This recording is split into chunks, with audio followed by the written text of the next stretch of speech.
वादा करा देव घर घूमी बाहो सजनवा, बाबा धाम चली के जल चढ़ी बा।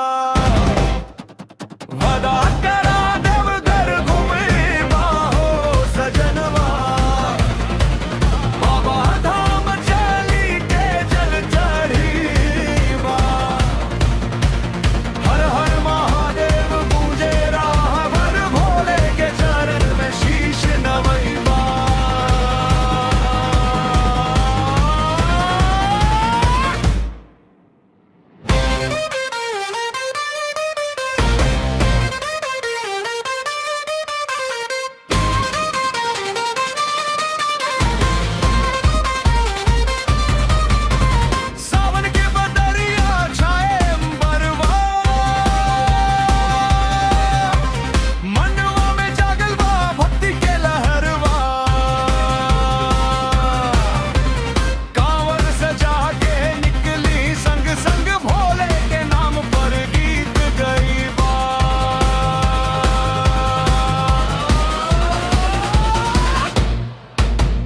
वादा करा देव घर घूमी बाहो सजनवा, बाबा धाम चली के जल चढ़ी बा।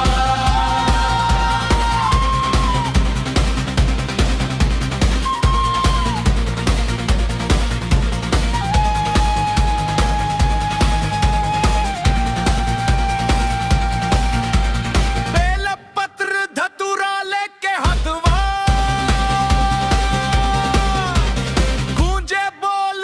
हर एक बतवा।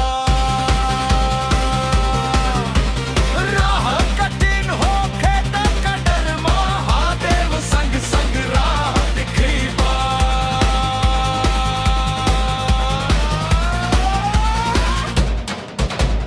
दिल से पुकारी भोले सुनी है, सच्ची श्रद्धा पर कृपा बरसई है। वादा निभैब हर साल आइब देवघर धाम में शीश